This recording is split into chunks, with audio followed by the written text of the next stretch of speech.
Hola, buenas tardes. Queremos daros la bienvenida desde el equipo de Salud, Ciencia Crítica y Ética a la conferencia de hoy sobre atención primaria con Juan Simó.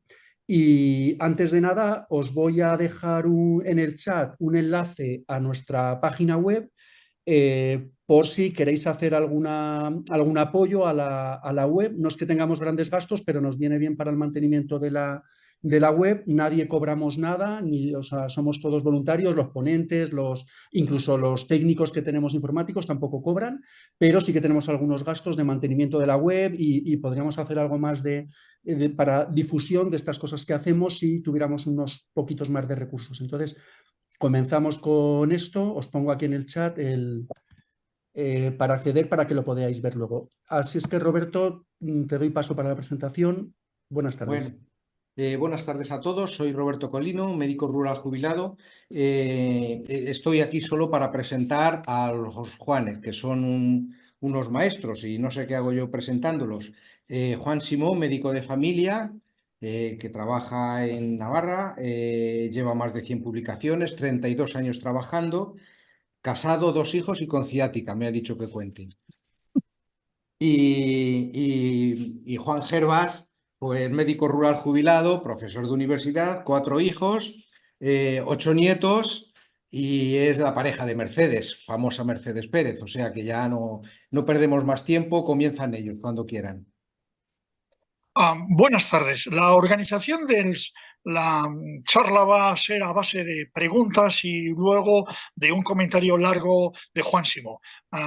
Hago yo las preguntas y él las responde en aproximadamente 15 minutos, 9 preguntas. La primera es, Juan, ¿cómo está la atención primaria hoy en España? Bueno, yo creo que va a depender de a quién le hagas la pregunta, ¿no? Es muy probable que no diga lo mismo una enfermera joven de 25 años que lleva trabajando desde que terminó la carrera en un centro de salud, y ya no te digo si es por la mañana, que una médica de familia de 43 años con 2 hijos adolescentes y cuya crianza coincidió con un periodo de mucha precariedad laboral, ¿no? Pero como me preguntas a mí, 32 años, como ha dicho Roberto, y 3 de MIR, pues te diré que mal. Mal desde mi punto de vista porque tenemos los mismos problemas que teníamos hace 20 años. Y hace 20 años no es el siglo pasado, es este. Agudizados en algunos casos, sin ningún tipo de innovación organizativa real, y que cada día que pasa sin que se acometan cambios importantes, es más difícil hacer que mejore. Por eso lo del título, que pronto será demasiado tarde, lo que no sé tan claro es cuándo será ese pronto, ¿no? Si en un año o en 10, porque la inercia puede hacer que esto dure lo suyo, ¿no? Siguiente pregunta, por favor. ¿Qué es peor en España, en tu opinión? ¿La crisis de la atención primaria o la crisis de la medicina de familia? Pues hasta ahora hablábamos de la crisis de medicina de familia, pero de atención primaria, pero yo creo que es peor la crisis de la especialidad.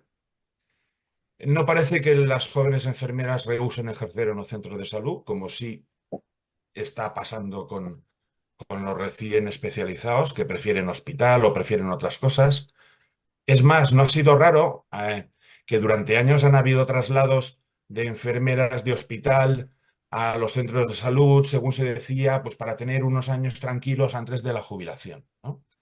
Tampoco parece que sean mayoría los residentes de pediatría que estén deseosos al acabar la especialidad para ir a un centro de salud. Yo diría que casi un 20% o más de los cupos de pediatría en España están llevados por médicos de familia vía MIR y no por pediatras, y no es porque falten pediatras y no es porque queden desiertas plazas MIR, simplemente no van, ¿no? Se quedan en el hospital. Por otro lado, hay muchas especialidades, yo creo que son más de 10 y menos de 15, no sé exactamente el número, entre ellas pediatría, que deben rotar según su programa formativo por los centros de salud, y casi nadie lo hace, ¿no? Y este es un desprecio más hacia la atención primaria, desde mi punto de vista muy importante, porque perpetúa, prolonga, extiende ese currículum oculto que minusvalora la atención primaria que se mama durante la facultad. Y ya, pues por no hablar de la contratación de médicos que se está haciendo ya desde hace muchos años, pero ahora sale en la prensa, de médicos en ninguna especialidad trabajando en centros de salud como si fueran auténticos médicos especialistas de medicina de familia. Siguiente, por favor. ¿Cuáles son las principales causas de que la atención primaria haya llegado a este punto? Danos tu opinión, por favor.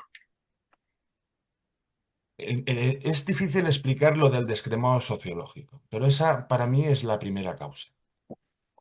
No es que falte presupuesto. La falta de presupuesto en comparación con el hospital, la menor dotación de personal en comparación con el hospital, es secundario a esto, ¿eh?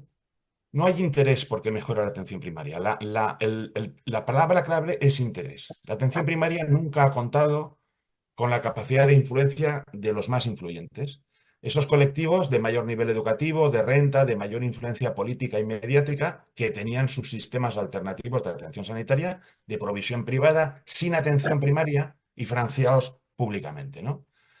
La ley del 86, la Ley General de Sanidad, mandaba integrar en el Sistema Nacional de Salud lo que iba a llamarse Sistema Nacional de Salud a toda esta gente cubierta por todos los subsistemas que habían entonces.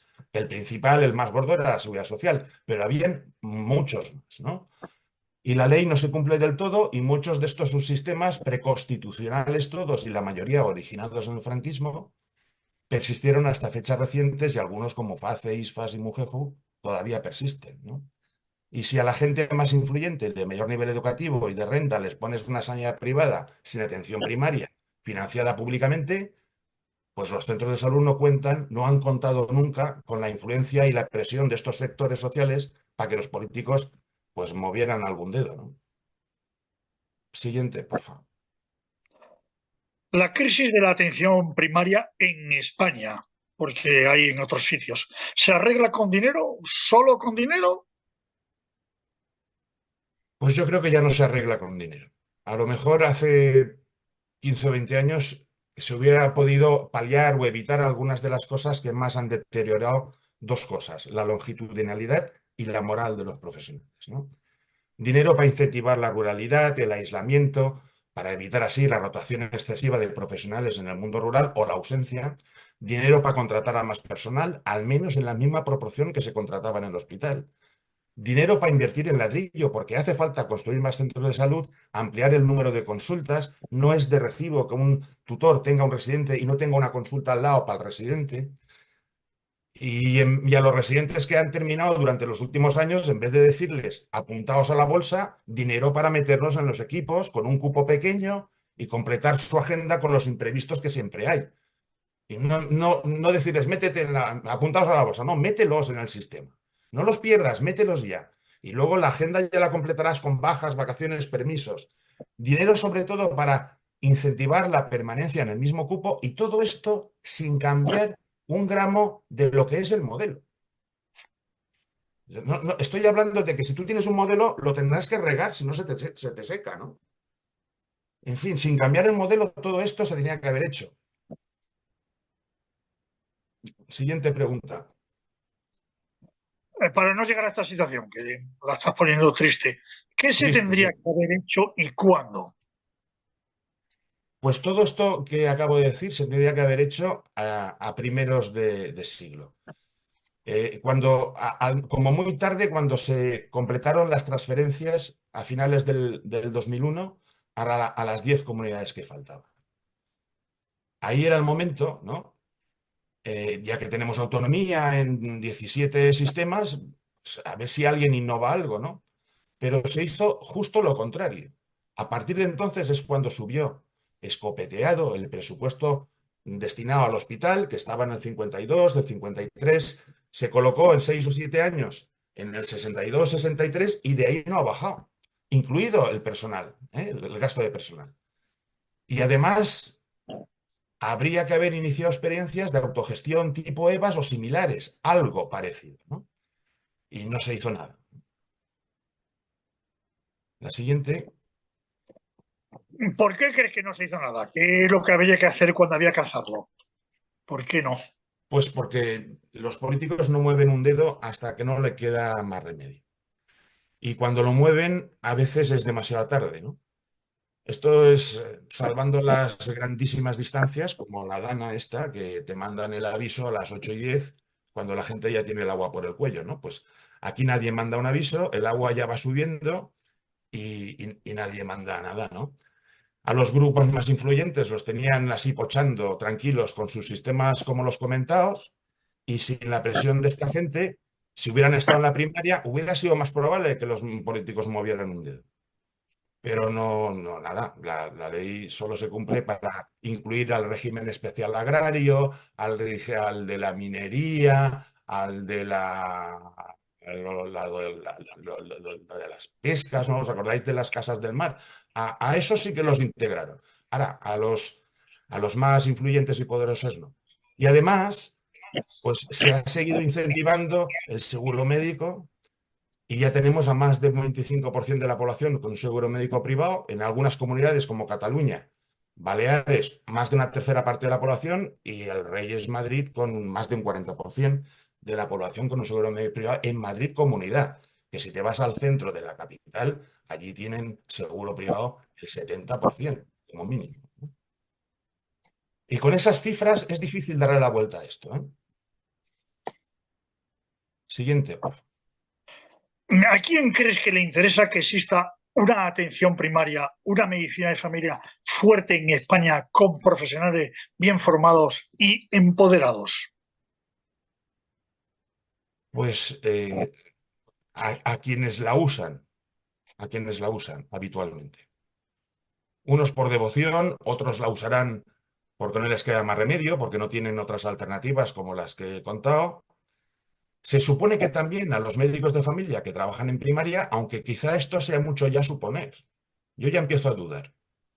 Es más, daría un ojo de la cara por saber qué porcentaje de médicos de familia vía MIR que trabajan en el sistema, trabajen donde trabajen, en centros de salud, en urgencias, en ambulancias, donde sea, qué porcentaje de ellos tienen un seguro médico privado.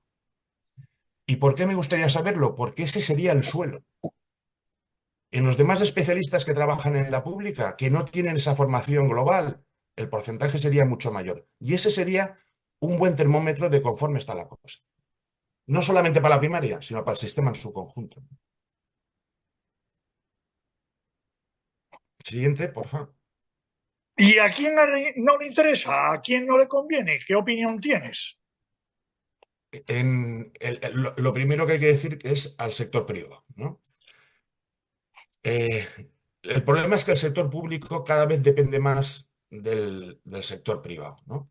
Y llegará un momento en el que el privado le diga al público, dame esto, y el público se lo dará sin rechistar, ¿no? Lo estamos viendo con Muface, son las aseguradoras las que amenazan con dejar Muface si no les dan lo que piden. Y eso es un chantaje en toda regla, ¿no? Por cierto, sobre Muface, ¿cómo pretenden que sea eficiente un sistema asistencial sin médico de familia como primer contacto, ¿no? Con acceso directo a especialistas a los que uno quiera, tantas veces como quiera y pagando por acto? Eso es imposible que sea eficiente. Entonces, si ahora estamos negociando con Muface, pues es el momento de decirles, oiga, Muface, ponga atención primaria, ponga el monopolio de primer contacto en médicos de familia. Y por último, también hay que incluir al hospital público. En concreto, a los servicios hospitalarios cuyos jefes compatibilizan mucho la pública con la privada y que cada vez son más. Entonces, si los jefes compatibilizan, imagínate los indios, ¿no?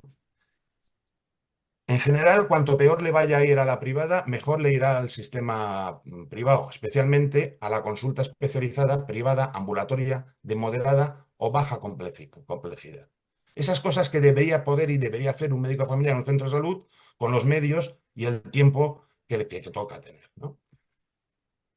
Siguiente. ¿Qué papel han jugado los propios profesionales, los médicos de familia en los centros de salud en este proceso de deterioro? Y siento hacer esta pregunta. Hombre, pues no voy a hablar de los jóvenes porque estos no tienen ninguna culpa. Yo creo que no tienen ninguna culpa ninguno de los que trabajan, ¿eh? En principio, los médicos de familia que trabajan en los centros de salud no son los principales responsables de la situación. porque si no acabaremos convirtiendo a las víctimas en verdugos, ¿no?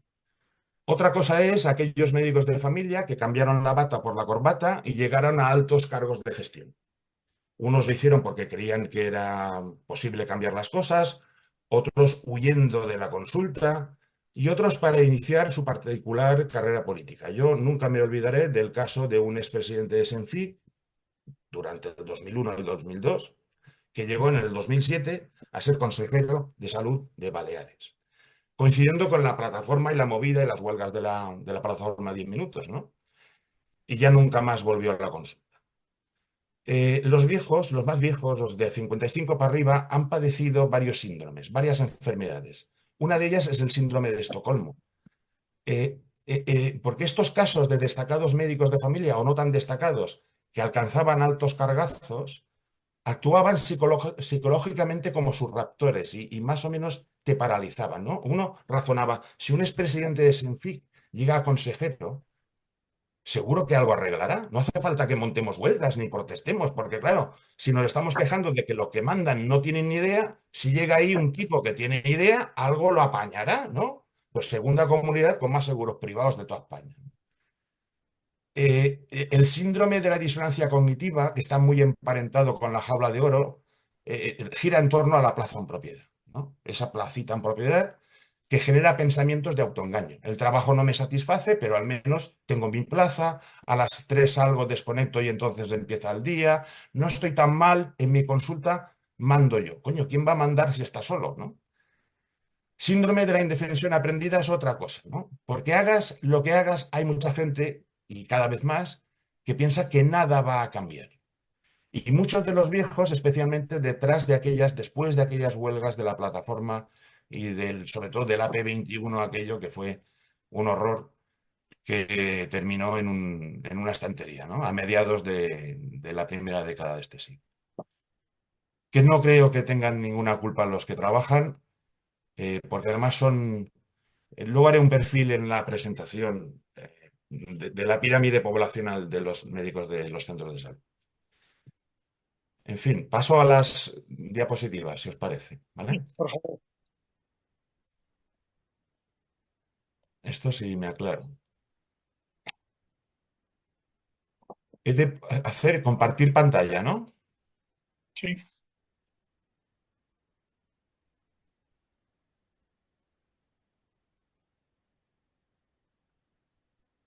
¿Se ve algo? Se ve Sí. perfectamente. Vale. Bien. Pronto será demasiado tarde. No sé cuándo será ese pronto. Y la pregunta es cómo está la atención primaria, ¿no? ¿Qué dicen los pacientes? Si vamos al barómetro sanitario, vemos que esta es la puntuación que le dan al sistema público de salud. Hay otro dato del 2008 que era inferior. Es decir, hasta el 2012 iba creciendo la puntuación, ¿no? Y coincidiendo con los recortes, baja, luego se recupera un poco y llega a un máximo de 6,74 en el 19. La bajada esta, desde el máximo del 59 hasta el mínimo del 31, es de 0,28 centésimas. En eso se traduce los recortes, en esa bajada. La atención primaria es lo azul, es lo más valorado, es la única que pasa de 7, siempre ha sido así. Y en segundo lugar, después estaba valorada el ingreso hospitalario, que es lo color marrón, lo verde que se superpone es la atención en consulta especializada. Durante estos años repunta el ingreso y lo rojo es la valoración de las urgencias hospitalarias. Bien, viene la pandemia. Y no hay barómetro sanitario en el 20, en el 21 tampoco. Y aquí tenemos estas 4 valoraciones de estos 4 sectores comparados con el mejor año, que fue el 19. El 2024 comparado con el 19. La atención primaria baja un puntazo la valoración. Casi otro punto la consulta de atención especializada. Y urgencias de hospital sube un pelín y prácticamente está igual el ingreso en hospital. Y lo que se valora el sistema sanitario público ahora baja 48 centésimas, bastante más, prácticamente el doble que lo que bajó por los recortes. Es decir, yo también creo que la pandemia ha afectado mucho más al sistema que los recortes de la crisis del 2008. Entonces, ¿por qué baja un punto la valoración de la atención primaria? Un puntazo, ¿eh? O sea, ahora se ha quedado la segunda mejor valorada después del ingreso. Hay una pregunta que hacen en los baremos, en el barómetro, ¿no? ¿Cuánta gente que pide cita es atendida el mismo día o al día siguiente? Entonces, en el 19, que fue el año mejor puntuado del sistema, la gente dice que se le veía en las primeras 48 horas un 42% de los que pedían cita. Eran atendidos en las primeras 48 horas y ahora en el 24 el 25, pero hemos pasado por el 20 y el 21, ¿no? En el año 2003. Aquí no tenemos datos. Esto también había que cogerlo con pinzas porque lo que ha explosionado con la pandemia es la consulta telefónica. Y me da la impresión de, conforme está redactada la pregunta, que la gente no entiende que le estén pudiendo preguntar por la consulta telefónica. Si yo pongo una consulta telefónica hoy, la pido y el médico me llama hoy, para ellos no es verle. A eso es a lo que voy, ¿vale? Para ellos es verle, es la presencial. Por eso puede que esto haya que hacer mejor las preguntas para no tener, para tener claro lo que está pasando, ¿no? Porque esto es brutal, si esto fuera así de cierto, ¿no? ¿Qué dicen los profesionales? Desde los estudiantes, pasando por los residentes que han terminado hace poco, por los propios profesionales, por los que llevan en el sistema trabajando. Hay un trabajo del 21 que mira la satisfacción de los GPs en 34 países europeos, con una puntuación de 1 a 4, y los médicos que trabajan en atención primaria en España son los menos insatisfechos de todos estos que hay aquí. Los más satisfechos son los daneses, luego son los más insatisfechos de Europa y de parte del extranjero, porque también hay países como Canadá, Australia, Nueva Zelanda, Turquía. Titular: ¿por qué ya nadie quiere ser médico de familia? Esto es del 22, se repitió el año pasado con las plazas que quedaron vacantes. Los estudiantes tienen una percepción negativa de la medicina de familia. Y hasta ahora decíamos que probablemente era porque no conocen nuestro trabajo. Creo que no se suben a este barco, veis con el barco destartalado, porque no conocen nuestro trabajo. Y hay otro que dice, pues yo creo que no se suben precisamente porque lo conocen. Ya no estamos en los años 90. Ahora todas las facultades al menos pasan un mes en la atención primaria durante 6 años, que es una miseria, pero por lo menos están ese mes, ¿no? Ya no está tan claro que sea porque no la conozcan, ¿eh? Por ejemplo, de carrera y TIR, muchos nos dicen que prefieren otra especialidad con expectativas de mejores condiciones laborales y mayor estatus y desarrollo profesional. no sé si se oye bien esto. Estudiando en periodo de exámenes, así hemos encontrado a los futuros médicos y médicas. La mayoría no tiene en sus planes ser médico de familia. Tampoco voy a tragar 6 años de carrera, más el MIR, más la especialización para acabar viendo resfriados. Esa frase resume perfectamente el currículum oculto que se mama en las facultades. Tampoco me voy a tragar 6 años de carrera, más el MIR, más la especialización para acabar viendo resfriado.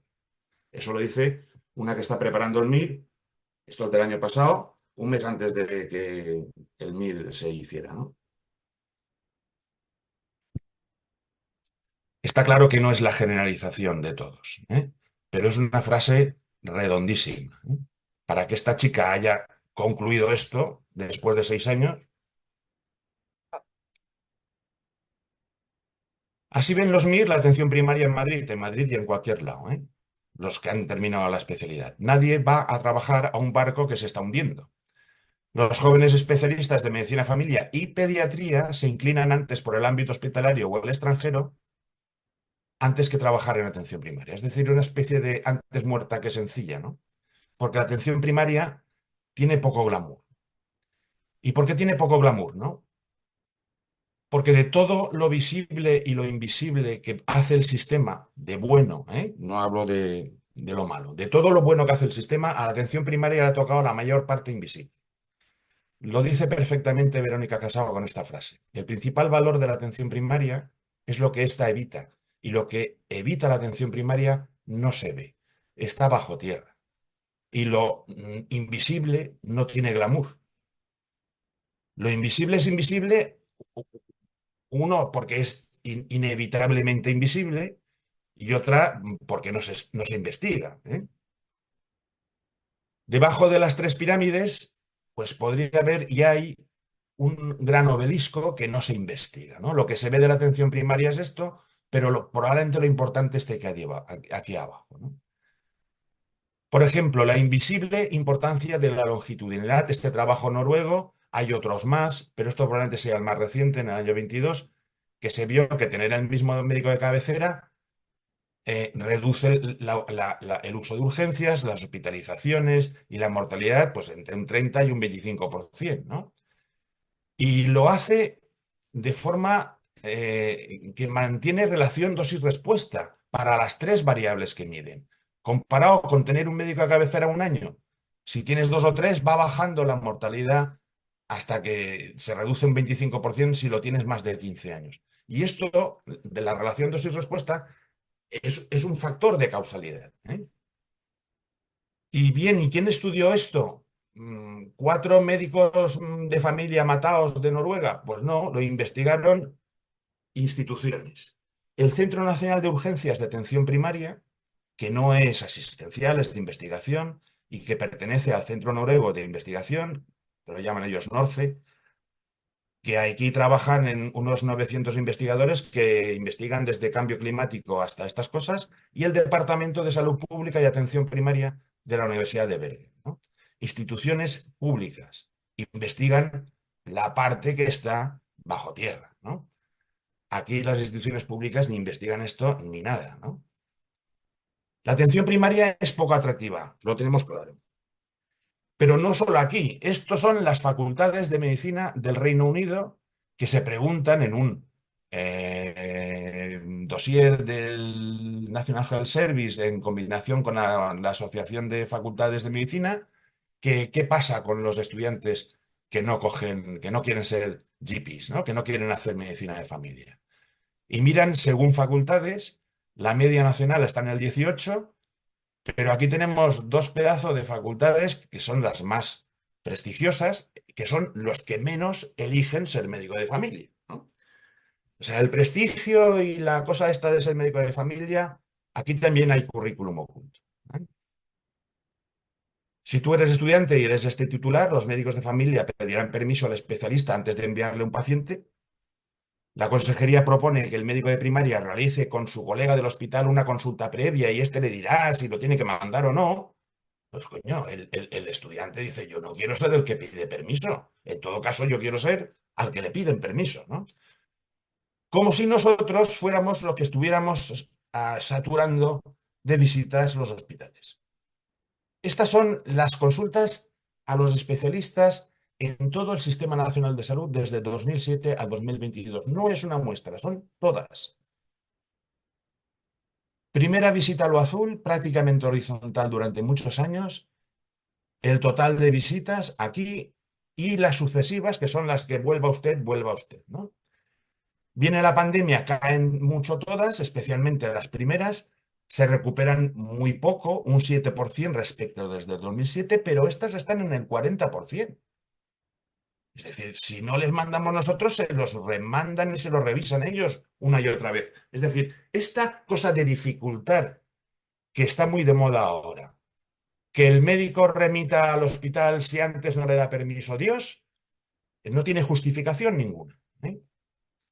Si tú eres estudiante y ves a este titular, cirujano plástico o médico de familia, mir rico o mir pobre, pues oiga, yo no quiero ser médico pobre, porque no se refiere al salario del MIR, que son prácticamente idénticos. Está claro que el mensaje es otro, ¿no? Esto está saliendo ahora en prensa, la contratación de médicos sin MIR se extiende entre las comunidades en atención primaria, ¿no? Pero esto ocurre desde hace muchos años. Y esto es un tuit que puso Salvador Casado en el 17, que dice, me duele que no me dejen ser tutor de residentes. Con un cupo de 2000 no es posible, me dicen. Será para que la realidad no les asuste, ¿no? Es decir, el sistema es poco atractivo porque además penaliza el compromiso, como si andáramos sobrados de tutores, ¿no? Oiga, pues si con 2.000 no puede ser, quítele los que haya que quitarle y póngale residente. Si yo pagaría si fuera residente por ser pues, tutorizado por Salva. Hay otra realidad que asusta a los residentes y a los jóvenes especialistas, y es la precariedad. Este es un estudio que hizo Comisiones en el 2015 y que miró la precariedad en la sanidad pública y en la privada, especialmente en los primeros años de la crisis, ¿no? Lo compara con el 2002. En el 2002 eran aquellos años en los que España iba bien. ¿Os acordáis? Construíamos más casas que no sé quién, ¿no? Italia, Francia y Alemania juntos. Pues ahí la precariedad o la temporalidad era la misma en la sanidad pública y en la privada, y durante los peores años de la crisis empeoran la pública y mejoran la privada. La temporalidad es mayor en la pública que en la privada, o sea que mucho ojo. Y luego lo miran por grupos de edad, tanto en la pública como en la privada, y para cualquier grupo de edad triplica o más la temporalidad en la pública que en la privada, y también en los más viejos, entre los de 55 y 64 años, 9,9 frente a 3. Y aquí están incluidos todos los empleados de la sanidad.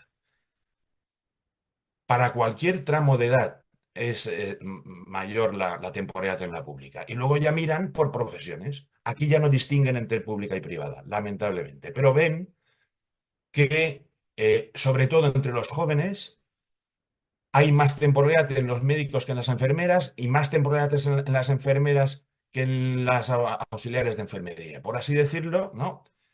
En menores de 45 años, más temporalidad en médicos que enfermeras y auxiliares. Cuanto más cualificación profesional, más temporalidad en los jóvenes. Esto es el contrato, esto es de lo estudia el Colegio de Médicos de Barcelona, y si ocurre en Cataluña, pues ocurre en cualquier lado. Miran a ver el contrato que les hacen a los residentes que acaban. Y miran según especialidades médico-quirúrgicas, médicas, quirúrgicas. Como no saben dónde meternos, nos ponen solos, con lo cual esto es maravilloso porque nos podemos comparar con los demás. Y servicios centrales, anatomía patológica, rayos, laboratorio. Ya destaca aquí el color este morado, que son los médicos de familia, reyes del contrato mensual. Y apenas hay contrato anual. En todo lo demás, más o menos estamos como los demás, pero no hay contrato anual y estos son meses, un mes aquí, un mes allá, como mucho. En el contrato indefinido, más o menos en la media. Luego, al acabar en MIR, ha habido más temporalidad entre los médicos de familia. Esto espero yo que cambie ahora, ¿no? Y esto lo resumen 15 segundos de vídeo maravillosos. Hola, Carmen, mira, te llamo de la bolsa. Tengo un contrato para ti en el centro de salud de Picasen. Sí, media hora, hoy solo. ¿No vas? Pues te penalizo. 3 años. Venga, a ver si...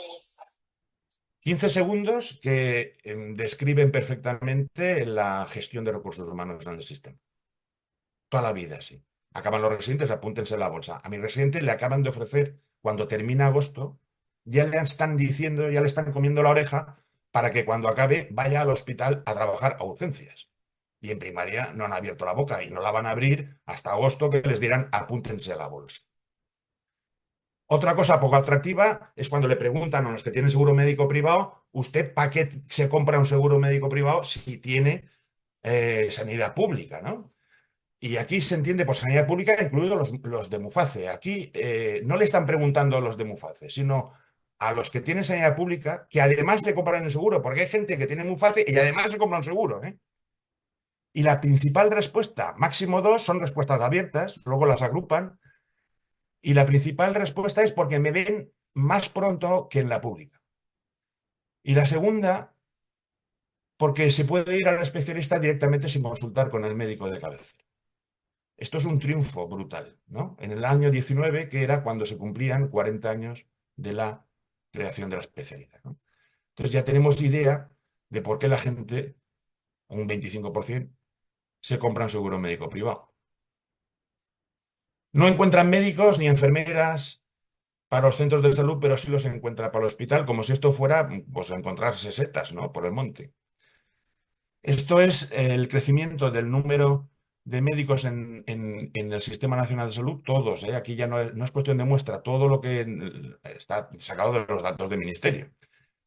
La población aumenta un 1% desde el 2010 al 2022. Bien es cierto que el envejecimiento, el porcentaje de más de 65 años, aumenta un 21%. Pero esto de aquí, que es un crecimiento del 43%, es de los médicos que trabajan en los servicios de urgencia hospitalarios del Sistema Nacional de Salud. Un 43% más, cuando la población aumenta un 1%. Un 32% más de enfermeras en los hospitales. Un 27% más de pediatras. Cuando los pediatras en este tramo de tiempo, la población infantil se ha reducido un 5%. Un 26% más de cualquier médico hospitalario en el Sistema Nacional de Salud. Aquí, las enfermeras de los equipos de atención primaria, gracias a esta subida de aquí, han aumentado un 14%. Pediatras y médicos de familia de los centros de salud, solo un 6%. Y cuando vino la pandemia, pues la cosa era peor, porque los crecimientos aquí eran entre 5 y 8 veces más que los crecimientos en el 2020 respecto del 2010 en los equipos de atención primaria. La primera vez que hablé del descremado sociológico en un artículo fue en el 2009. Y decía exactamente esto: cuando un servicio como la atención primaria no es utilizado por los sectores sociales con mayor capacidad de influencia en la opinión y el poder públicos, descremado sociológico, lo esperable es que dicho servicio cada vez despierte menos interés entre los responsables políticos, que le reducen la parte del presupuesto año tras año, es lo que ha pasado, entre los ciudadanos, que lo abandonan progresivamente procurándose asistencia sanitaria privada, especialmente ambulatoria, porque el principal gasto es ambulatorio en los seguros, e incluso entre los médicos que podrían desarrollar su labor en el sector, como lo demuestra las cerca de 500 plazas MIR de medicina familia que han quedado desiertas en las últimas 3 convocatorias. Eso es 2008, 2007, 2006. No es nuevo esto de que queden plazas sin cubrir. Esto es el gasto hospitalario total en España. El 92% es público y el 8% privado, en el promedio del 2003 al 2019. Y esto es el gasto en atención ambulatoria, que está 50-50, un 45% privado, un 55% público. Y esto de aquí no hay fármacos, ¿eh? Esto no es el gasto farmacéutico. Aquí hay mucho dentista, pero desde luego no llega ni a la mitad del gasto en dentistas de esto. Luego tenemos un hospital público que es universal, solo con los datos del gasto lo tenemos claro, en la teoría y en la práctica aceptado y utilizado por todas las clases sociales, pero un sector ambulatorio, que es donde está la atención primaria, que no es tan universal, ¿no? Especialmente la atención primaria. Y las fuentes de este descremado han sido muchísimas, pero las actuales que todavía persisten son el mutualismo, que pongo las fechas aquí de creación para que la gente no piense que Muface es una conquista democrática, ¿eh? Estaba vivo el dictador cuando se crearon. El incentivo fiscal a la compra de seguros médicos privados. Y luego esto que es muy curioso y muy poco conocido. El regalo de seguros médicos privados pagado con dinero público para miembros de instituciones públicas, parlamentarios, diputados provinciales, concejales, empleados de ayuntamientos, diputaciones, cabildos, instituciones o empresas públicas como Televisión Española, el Banco de España y muchísimas más. Hace unos años puse una entrada en el blog destinada a esto, ¿no? Hay múltiples ejemplos. Y este descremado está financiado con dinero público, está en el genoma del sistema. En el genoma del sistema está esto, no está la atención primaria. Y este es un caso que Este es un caso que describe en... No quiero dar el dato concreto, ¿no? Pero un municipio cuyo alcalde es Izquierda Unida, donde los sindicatos mayoritarios son comisiones obreras y UGT. Y en el acuerdo que tiene ese sindicato con ese ayuntamiento con los trabajadores está que se les paga un seguro de sanidad privada. Por ejemplo, es que Perdón, no quiero dar el dato concreto, ¿no? lo va a repetir. El alcalde es Izquierda Unida, sindicatos mayoritarios son comisiones obreras y UGT. Y en el acuerdo que tiene ese sindicato, ese ayuntamiento con los trabajadores, está que se les paga un seguro de sanidad privada. Y dices tú, gente que estamos o llevamos muchos años peleando porque desaparezcan los privilegios de los funcionarios, los mufaces y todas estas cosas, que cojan y que un ayuntamiento de la izquierda más extrema que hay en el panorama político de este país pague a sus trabajadores una sanidad privada, pues es Un poco chocante, ¿no? El ayuntamiento no lo dice, pero lo digo yo. Rivas va hacia Madrid, 30 años gobernando Izquierda Unida y pagándole seguros médicos privados a los empleados del ayuntamiento y sus familias, ¿no? La capacidad de influir es importante. Y antes había puesto, la atención primaria ha perdido. Nadie puede perder lo que no ha tenido nunca, ¿no? La atención primaria no ha tenido nunca la capacidad de influir de los más influyentes. Y aquí tenemos el ejemplo con datos de la encuesta de salud del 2014. Estos de aquí son los que solo tienen Sistema Nacional de Salud. Estos los que tienen los mutualistas y estos son los que tienen seguros médicos privados que también tienen Sistema Nacional de Salud, pero los pongo aquí para comparar, ¿no? Pues el 70% de los que solo tienen Sistema Nacional de Salud pertenecen a las 3 peores clases sociales, el 87% a las 3 primeras clases sociales en el mutualismo y aquí el 68%. ¿Quiénes influyen más sobre los medios y políticos? Pues lo estamos viendo estos días con lo de Muface, ¿no? Por ejemplo, Edmundo Val, abogado del Estado, sobre Muface. Es una auténtica vergüenza que el gobierno nos deje de lado y lo aclara en un tuit. El gobierno nos deja colgados a 1,5 millones de funcionarios, gente ya mayor que lleva toda la vida trabajando en lo público, que ahora tendrá que ir a la seguridad social. En fin, en Madrid tardan meses en darte cita. Concluye, 1,5 millones menos de votos, ¿no? O sea, qué desgracia que alguien que se dedica a trabajar en lo público tenga que ir a la seguridad social. Ni tan siquiera lo llama Sistema Nacional de Salud. Nada, ¿no? Y esto, pues, el abogado del Estado ahora ejerce poco, lleva muchos años en política. De hecho, fue quien, gracias a sus votos ciudadanos, entró a Ayuso en Madrid, ¿no? Luego ya no necesita o que le vote Ciudadanos. Pero vamos, ha estado en el Congreso, quiero decir, los políticos ¿a qué se dedican? A cuidar su sistema sanitario, parece ser, ¿no? Fijaos, abogado del Estado, fijaos en esta cosa. La Abogacía General del Estado se pronuncia después de que los hospitales exigieran el gasto a Muface y a las aseguradoras. ¿Qué gasto? El gasto de los mutualistas que eligieron sanidad privada, pero que ingresaron por COVID en la pública porque las aseguradoras se pusieron de perfil, ¿no? Entonces, como toca, pues vamos a cobrarle a las aseguradoras o a Muface. No, no, no, no. La Abogacía General del Estado, esta Muface, defiende a Muface y defiende a las aseguradoras. Dice, no, no, no, ese gasto que lo paguen las comunidades autónomas, que para eso es una pandemia. Y hay otro tipo de influencia. El 65% de los mutualistas de Muface son docentes de educación primaria, secundaria y universitaria. ¿Qué les pueden enseñar sobre sanidad pública a nuestros hijos? Unos profesores cuya inmensa mayoría elige la provisión privada de Muface con acceso directo a especialistas privados y sin atención primaria. Es que no hay nada que enseñar ni en la primaria, ni en la secundaria, ni en la universidad sobre el sistema de protección social. No hay nada que enseñar. Esos jóvenes médicos de familia. Esto lo puso Vicente Baos, que se jubiló en la primavera del año pasado. Y dice, ayer nos reencontramos los 6 que hicimos medicina de familia en la clínica Puerta de Hierro y Centro de Salud Pozuelo, promoción 84. Algunos no nos habíamos visto en 30 años. Fue una gran alegría, ¿no?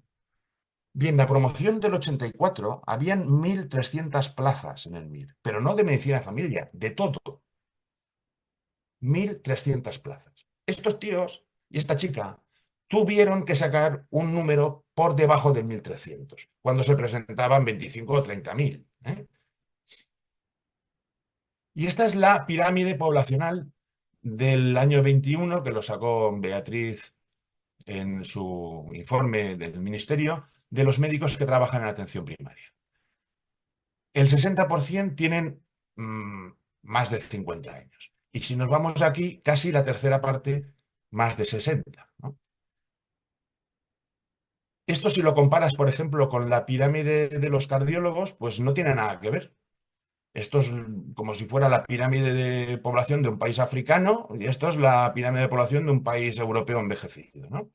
Pero claro, si yo quisiera hacer cardiología, estaría preocupadísimo si viera esta pirámide poblacional de los cardiólogos españoles, ¿no? Mújica dice, no sería lo que soy si no hubiera vivido lo que viví. Bien, es una obviedad, pero hay que tenerlo en cuenta. Estos no serían lo que son ni cómo son si no hubieran vivido lo que vivieron. ¿Y qué vivieron estos? Pues dentro de esas cosas que he contado antes en las preguntas, pues vivieron el atractivo que tenía en los 80 la medicina de familia, porque lo tenía, el atractivo incluso MIR. Eran los tiempos del petróleo barato, 20.000 médicos en paro, sin especialidad. Y este fue el MIR en el 88, 30.000 candidatos para 3.000 plazas. Tú sacas el 2.600 y aunque hagas medicina familiar, eres un privilegiado, porque ya no formarás parte del petróleo barato.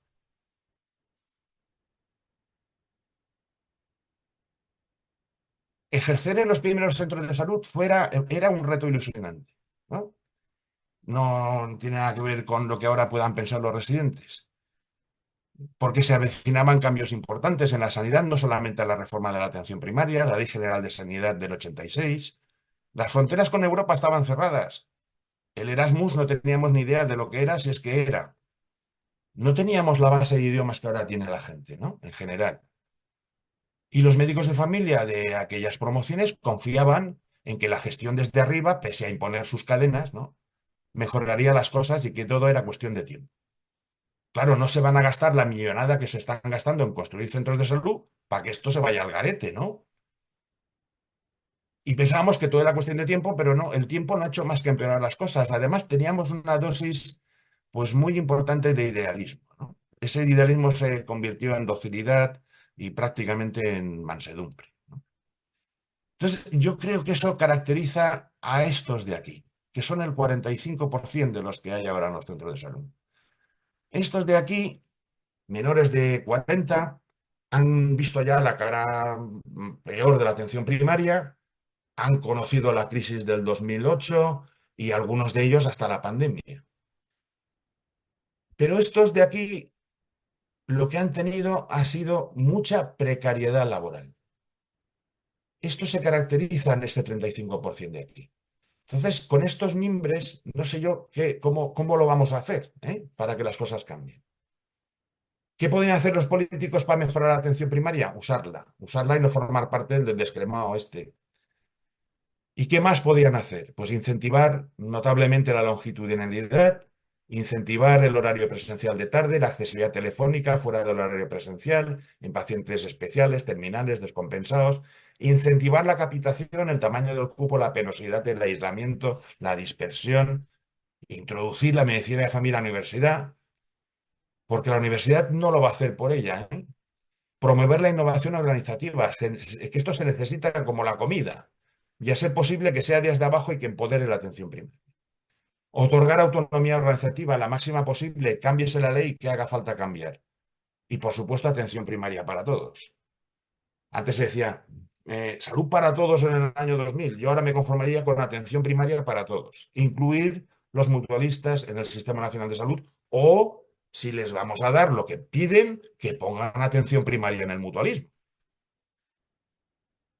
Eliminar la incentivación fiscal de seguro médico privado y, desde luego, no regalar seguros médicos privados a troche y moche. Bien, yo acabo de terminar ahora mismo.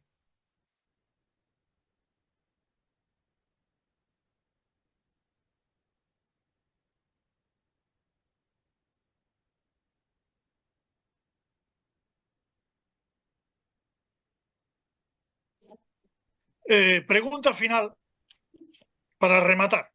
¿Qué se podría hacer ahora que el barco se hunde? Bien, yo no tengo respuesta para esto. No la tengo, no, porque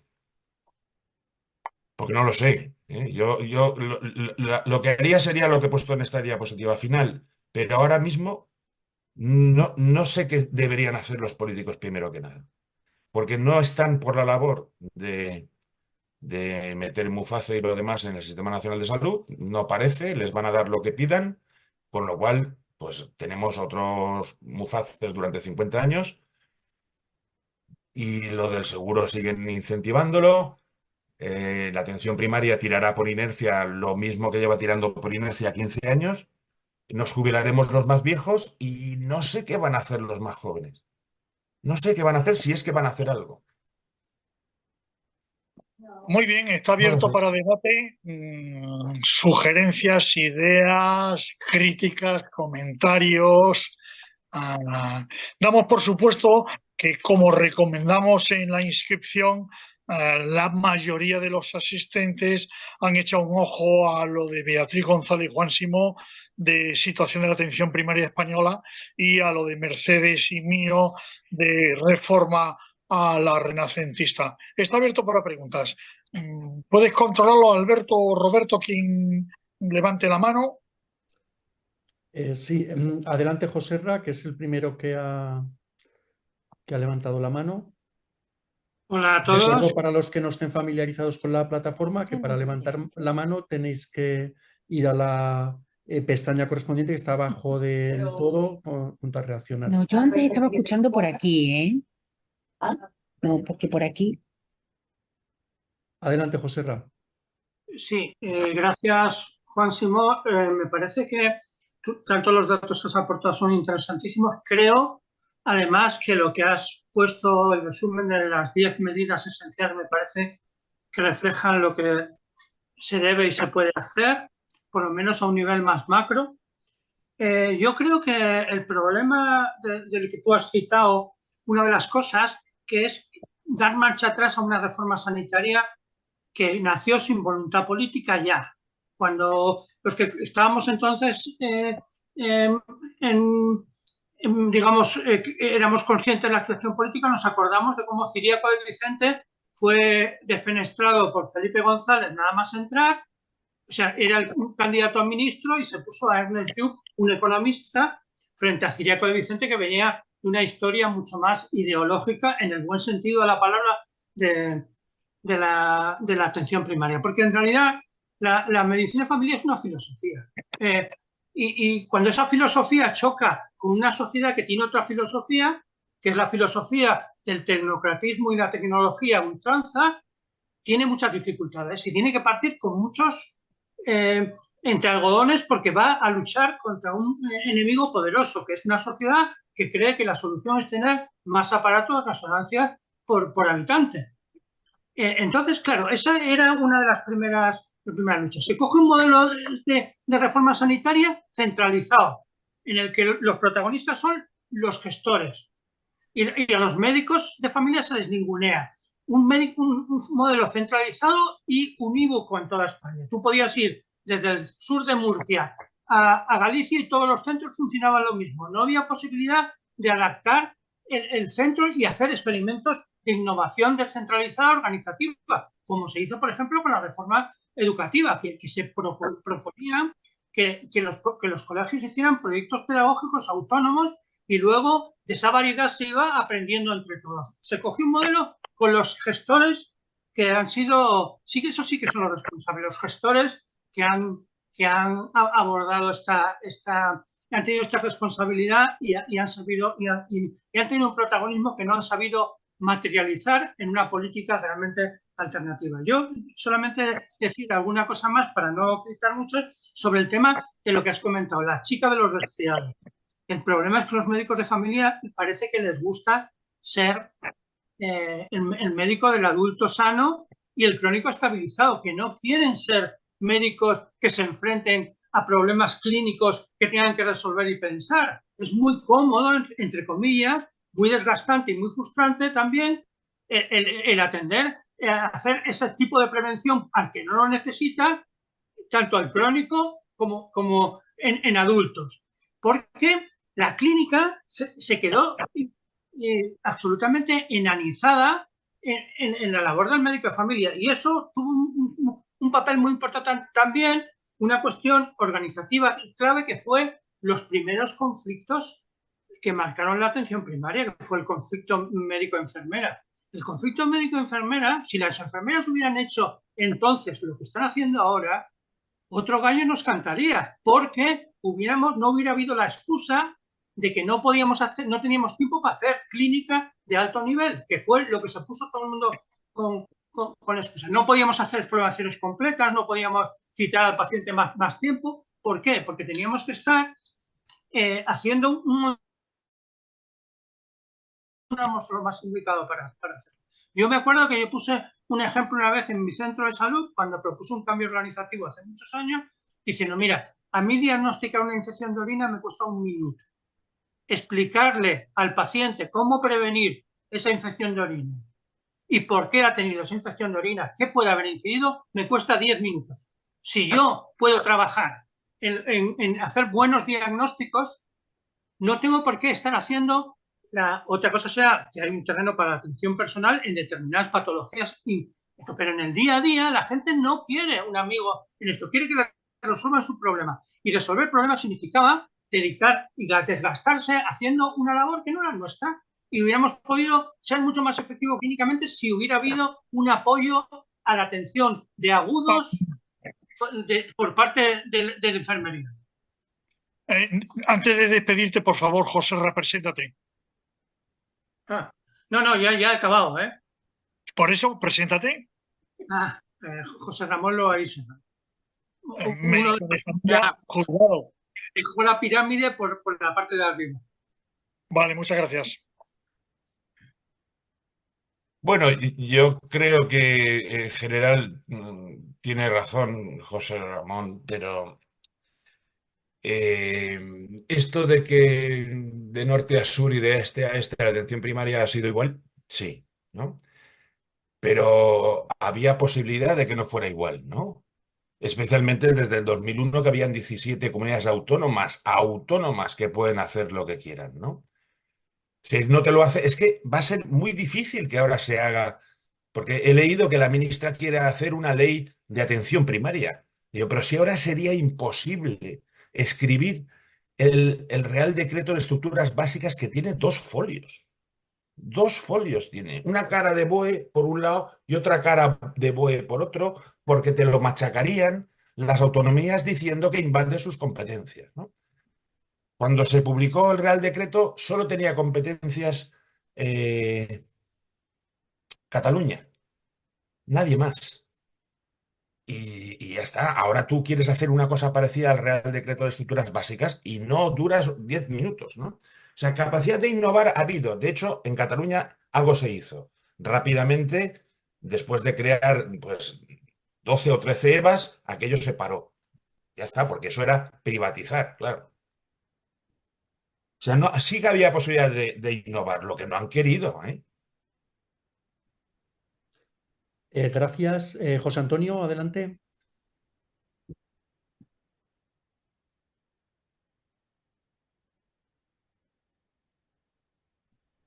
Está silenciado. ¿José Antonio soy yo? ¿Este José Antonio o es otro José Antonio?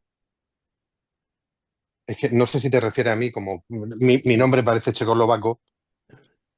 Soy yo, ¿no? Hay una persona que es José Antonio que tiene la mano levantada, pues ese José Antonio, aunque no sé si coincide con otro José Antonio que ha pedido la vez a través del chat. Entonces, bueno, pues uno detrás de otro. La he pedido yo veces porque no la encontraba. Bueno, para no perder tiempo, bueno, mi nombre es José Antonio, soy biólogo, no soy médico, llevo toda la vida defendiendo la pública y una de mis contradicciones es que trabajo en la privada. Nadie es perfecto, hijo mío, nadie es perfecto. Juan, Simón, quizás por mi desconocimiento, yo el tema este del descremado social no me parece que sea el principal motivo. Y ya te digo que seguramente sea por mi desconocimiento, ¿eh?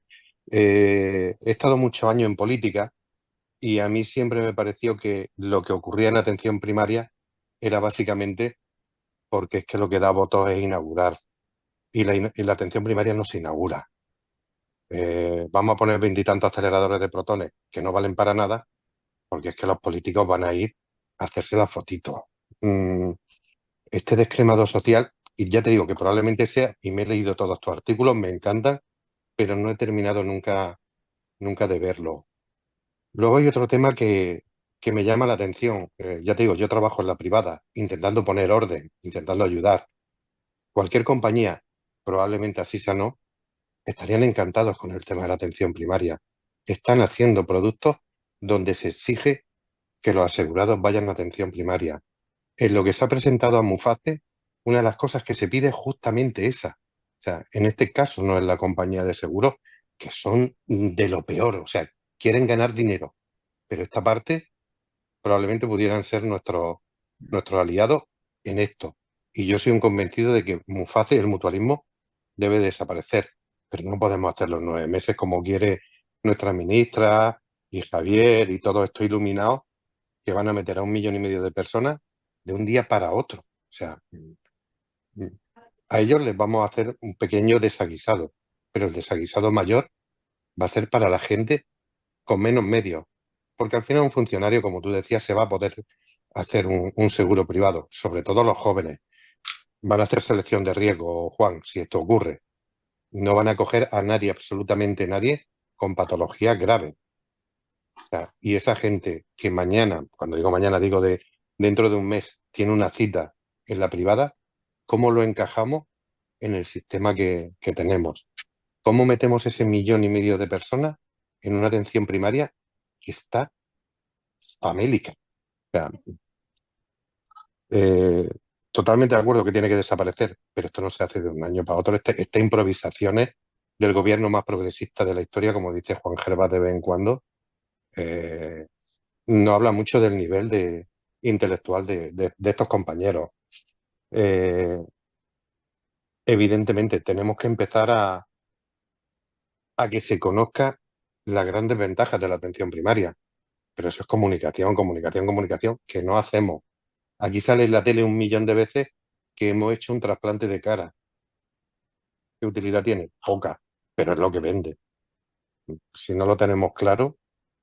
Y luego, cuando tú decías que los profesionales que trabajan no son responsables, bueno, pues probablemente tengas razón, pero cuesta un trabajito conseguir que los profesionales se impliquen incluso en momentos que hemos logrado que se den condiciones laborales adecuadas, cubrir zonas rurales, ya te digo, con buenas condiciones.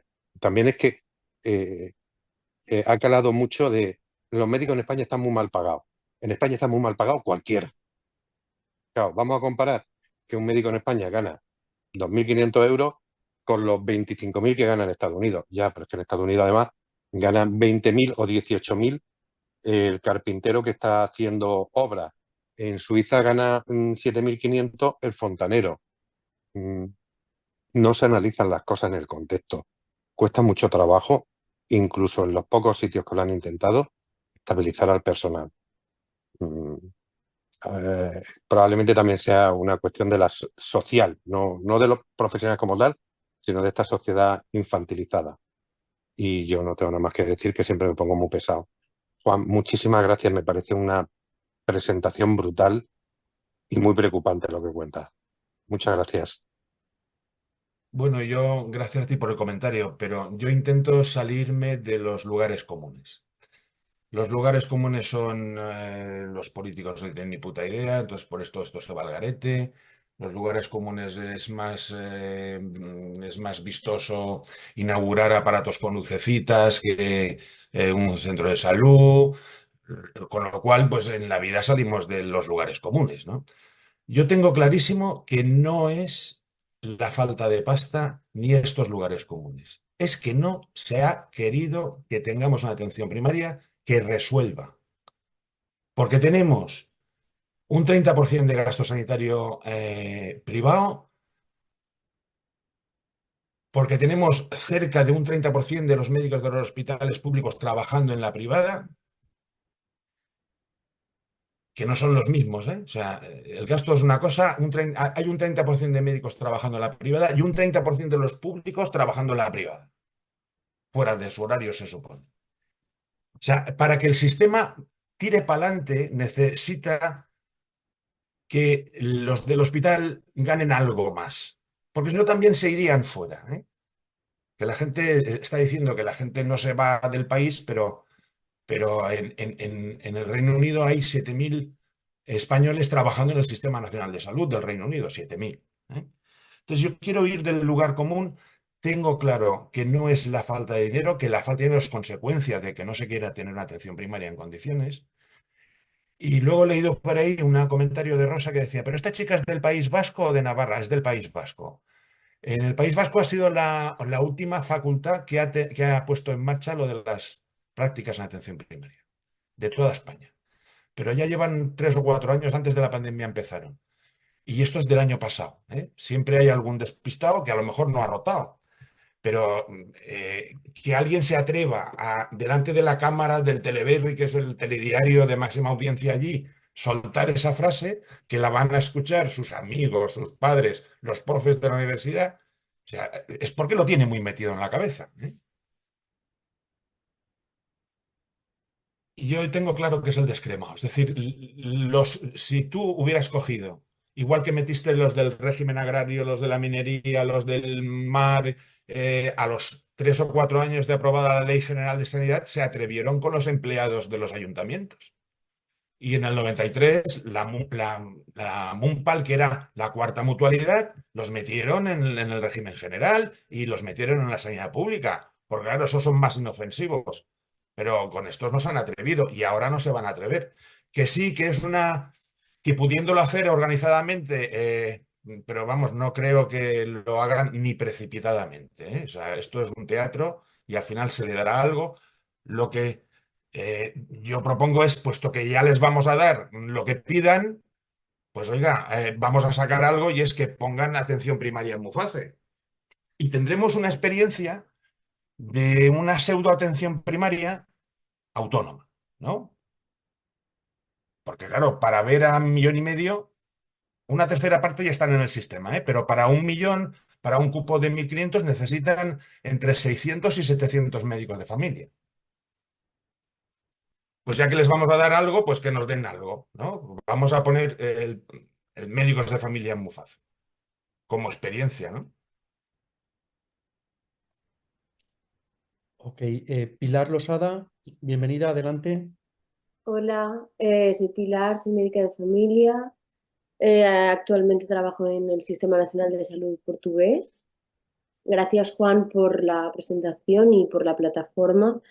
Yo creo que lo que has dicho sobre los síndromes, el síndrome de Estocolmo, el síndrome de la indefensión aprendida, todo eso, los RESIS y las RESIS lo aprendemos. Lo aprendemos o estás contrariando durante 4 años la inercia de la mayoría de tutores y tutoras, porque no hay muchos tutores y tutoras revolucionarios, así de cierta edad, o te aplacas y los heredas. Luego las frases continuamente de en mi tiempo estábamos peor, las cosas ahora están mejor. Hay un gap intergeneracional que no salvamos y que estamos como todo el rato nadando contra eso. O sea, queremos hacer las cosas diferentes, pero luego quien está, por ejemplo, en la gestión de la unidad docente o la mayoría de tutoras, pues no son personas que a lo mejor te comprendan, porque existe ese gap. En mi tiempo estábamos peor, hubo una especialidad, mira qué bien estamos ahora y qué organizados. Entonces yo creo que eso ya es un problema. Yo, por ejemplo, en mi año, o sea, yo empecé la residencia en 2015 y nosotros no teníamos días de formación. Esto en Barcelona. Y bueno, en Barcelona, fuera de la ciudad, pero bueno, no teníamos días de formación como tal, solo la formación obligatoria de la unidad docente. Fue todo un logro conseguir un día el primer año, pasado un año, luego conseguir otras horas y luego al final acabamos con 2 días de formación, cuando luego nos contaban que en otras comunidades autónomas tenían 10 días de formación, que eran libres de bueno, este tipo de cosas, así con todo, ¿no?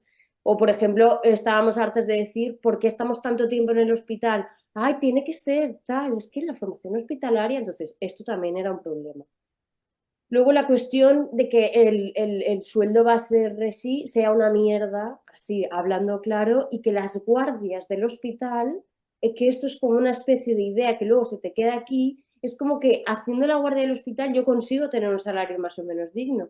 Entonces estás ahí abocadísima a hacer un montón de horas, 600 y tal horas por año en el hospital para que al final tú tengas un salario digno. Pero creo que en el fondo también tenemos un problema, pero que eso es como de la clase médica. Aquí en Portugal hablan mucho todo el rato de la clase médica, y la cuestión del dinero es que, como no sé, estamos formatados al el dinero que un médico tiene que tener. Como para ser médico hay que tener cierto dinero, porque si no eres un médico de segunda, que es un poco lo que nos han hecho creer también a los médicos de familia. Entonces yo pienso que aquí, por ejemplo, hay centros de salud en los que hay un médico que fácilmente con 40 años ya ha llegado a asistente graduado, que es como un grupo ya con cierta experiencia, y estamos hablando de cobrar casi 4.000 euros limpios por mes. A mí me parece una pasta, a mí me parece un montón de dinero. Pues la mayoría trabajan en el privado. Entonces, tampoco es suficiente el dinero. No sé dónde está, cuál es el límite de la motivación del dinero, porque si ganas 4.000 euros al mes limpios y eso no es suficiente para motivarte, pues bueno. Y entonces, pues bueno, un poco eso, que yo creo que esos motivos también, como dentro de nosotros, de nuestra especialidad, han ido matando el espíritu de la atención primaria y que eso ha contribuido sin duda además a todas las políticas exteriores y que quieren acabar con la especialidad porque no interesa y bla, bla. Eso. Perdón.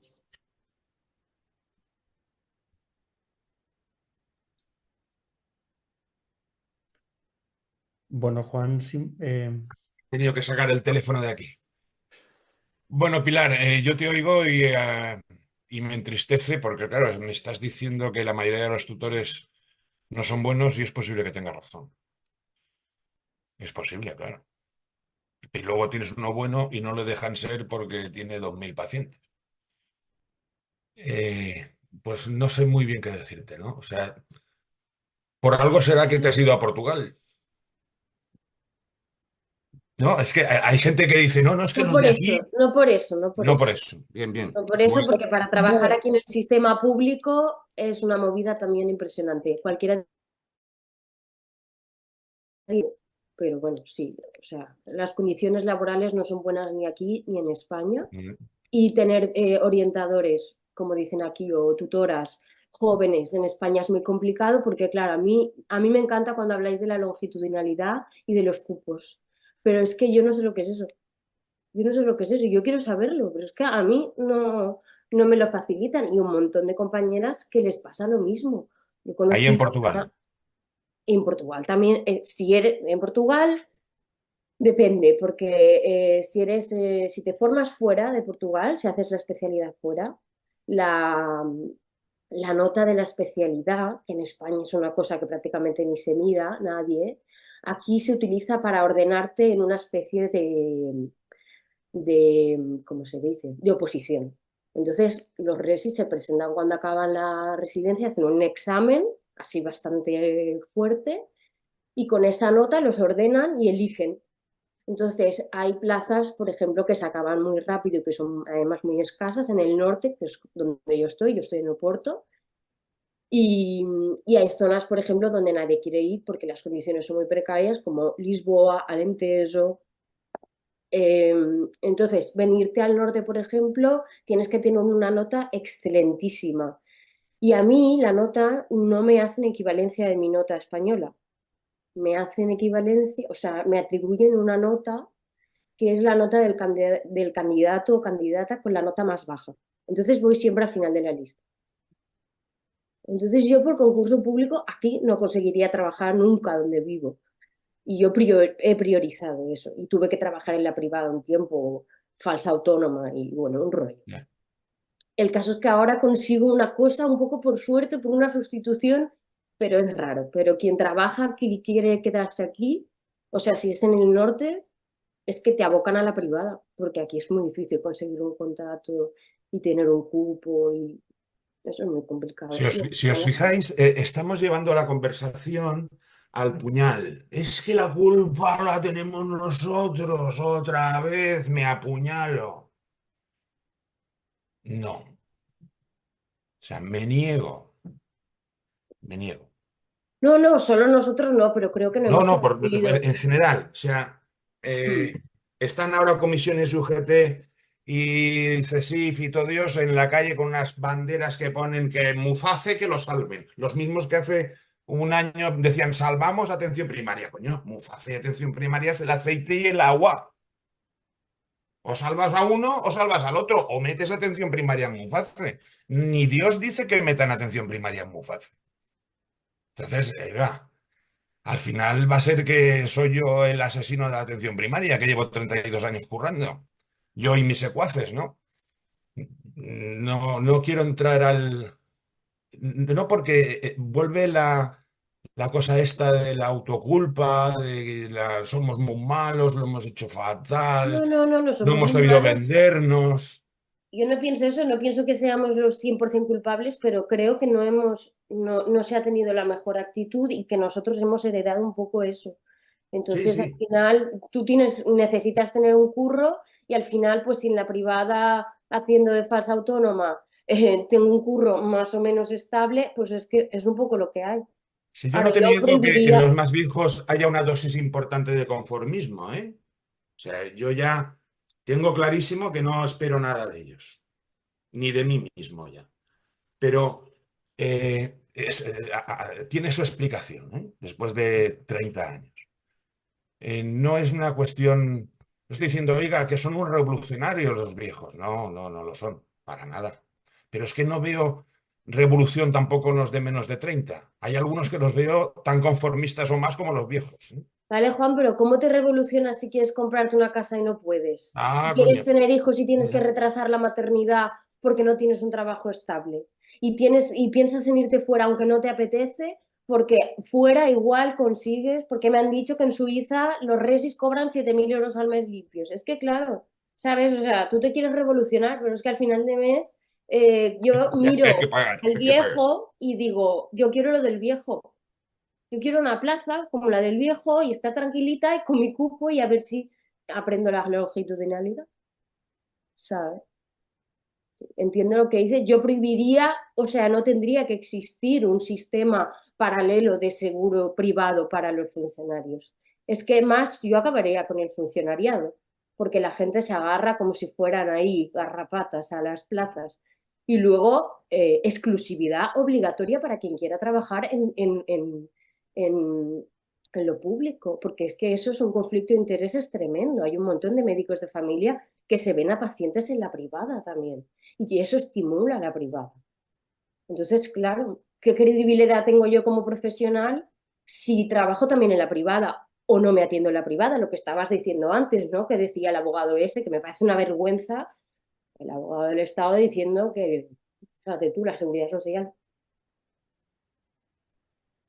Muy bien. Cierto Gracias. idealismo hay, ¿eh? Gracias, Pilar. Víctor, luego yo he pedido la vez, aunque como soy anfitrión no me sale aquí la pestañita para pedir la vez, entonces después de Víctor hablo yo. Bueno, pues buenas tardes, gracias a Juan Simón. Yo soy Víctor Ribelles, soy psiquiatra, trabajo en La Paz y le quería hacer 3 preguntas a Juan Simón. Una, si le parece que el cambio que que ha ocurrido en los pacientes que se han transformado en clientes con una demanda muy particular que implica la derivación inmediata al especialista, ha colaborado en este deterioro del espíritu de la atención primaria. Esa era una. La segunda era si piensa que existe todavía la coordinación con atención especializada. Y la tercera, si la introducción de estos nuevos métodos como la telemedicina, las e-consultas y todo eso van a suponer o suponen una ayuda o un inconveniente para la atención primaria. Nada, muchas gracias y muchas gracias por la exposición. A ti, Víctor. Vamos a ver. Lo primero, Yo ya llevo con el cupo que tengo aquí en la Rochapea desde el 2011. O sea que 13 años. Y con los míos, estuve 18 años antes en Elche, con el mismo cupo. Y ya hace tiempo que con los míos de mi cupo no hay esta cosa de cliente demandante. Otra cosa es los muchos cambios que han habido en el centro, porque hemos tenido bajas prolongadísimas de más de un año sin sustituto en un centro docente y la baja de por la mañana. O sea, es que no encuentran médicos. Hombre, no me puedo creer que no haya un médico para cubrir una baja durante un año, ¿no? Entonces, la gente está hasta la nariz de ir cada vez con un médico y se cambian, ¿no? Tú coges muchos pacientes de otros porque no los sustituyen, ni bajas largas, y entonces ves la diferencia entre el que lleva contigo 13 años y el que lleva poco, que sí tiene más. Y además está muy resabiado, que está ya hasta los cojones de ir de médico en médico, ¿no? Luego, esto se cura con longitudinalidad. Y si tú te comprometes, claro, si eres un cantamañanas, pues ya puedes tener longitudinalidad. Serás un cantamañanas longitudinal y punto, ¿no? La coordinación con especializada no ha existido nunca, es otro lugar común. No ha existido. Y si ha existido algo, ha sido háganme ustedes lo que yo quiero. Y en Elche al principio cada especialista quería que le hiciéramos la derivación con una cosa. Habían hojas de derivación para cada especialidad, diferentes ya. Éramos su felpudo y seguimos siendo su felpudo. Y lo de la telemedicina en general está bien hasta que se vuelve en contra tuya. Aquí en Navarra teníamos la consulta con fotografía para el dermatólogo que nació durante la pandemia como un complemento de la consulta presencial. Se han quedado sin dermatólogos porque se han ido a otras comunidades o a la privada, porque esa es la causa de que ahora se haya puesto la consulta con foto y no exista consulta presencial sin foto. Dios te tiene que dar permiso para una, vamos, hasta para la chorrada más grande del mundo que tú sabes diagnosticar. Si no hay una foto, no te lo citan, coño. Pero porque se han quedado sin dermatólogos. Ese es el motivo. Entonces, mientras era una cosa complementaria, pues cojonudo, yo la usaba la foto cuando tenía alguna duda, a ver qué hago con este, pero ahora ya es obligatorio la foto hasta de una queratosis actínica o de una queloide o de un acné, porque sin foto de un acné no te lo ven. Cuando el niño viene con su mamá del dermatólogo privado, que a lo mejor es el que me pide la foto en la pública, porque está pasando. Así que de coordinación, cero. Somos ahora cada vez más felpudos de los especialistas en general. Y claro, eso a los estudiantes y a los próximos MIP no les gusta ser el felpudo de los doctores. Igual he sido un poco animal, pero de vez en cuando se me va la lengua y ahora se me ha ido. No, sí, a mí me parece muy bien, es un tipo de respuesta pues que en concreto a mí me gusta. Yo creo que es uno de los problemas que tiene la atención primaria, precisamente que muchos de los médicos de familia que vienen a rotar con nosotros pues tienen a veces esa sensación. O sea que yo te agradezco la respuesta, ¿eh? También te digo que hay muchos, bueno, igual me paso diciendo muchos, pero algún porcentaje no despreciable que le gusta ser felpudo. Así no tiene que pensar. Porque claro, es que hostia, esto de pensar está jodido, ¿eh? Alberto, la última pregunta, que nos quedan 5 minutos. Vale, pues gracias. Yo quería comentar una cuestión que probablemente ya haya comentado otras veces. Decía Juan Simó que no entendía por qué una persona que es presidente de SENFI, que es una organización que defiende la medicina de familia, cuando ocupa un puesto relevante en el ámbito político, se comporta como si no hubiera, como si no conociera el sector. Y esto desde la facilitación de procesos grupales se entiende muy bien, y es que cambia el contexto, cambia el rol.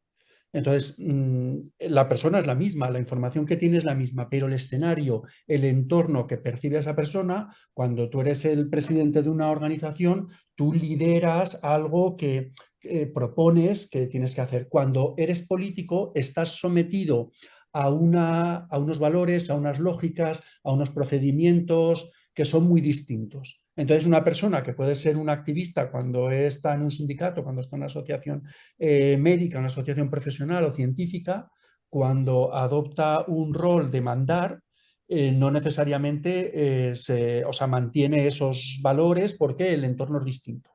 Y entonces esto lo hilaría un poco con que si queremos hacer cambios, tenemos que entender también la lógica del sistema y ver cómo introducimos esos cambios. Entonces, en la facilitación sí que trabajamos con las metodologías, pero yo te querría preguntar, Juan, ¿qué actores consideras que son imprescindibles que participen en diálogos para buscar soluciones aceptables a los desafíos que has descrito de una manera tan profunda, para no caer en el pesimismo, decir, la cosa está mal. Vale, la cosa está mal y hay gente que probablemente no tiene interés o capacidad para mejorar. Y entonces yo te preguntaría, ¿cuáles son esos actores que sí tienen interés para poner, de distintos sectores, para ponerles a dialogar a ver qué propuestas de acción se generan? Y algunas pueden ser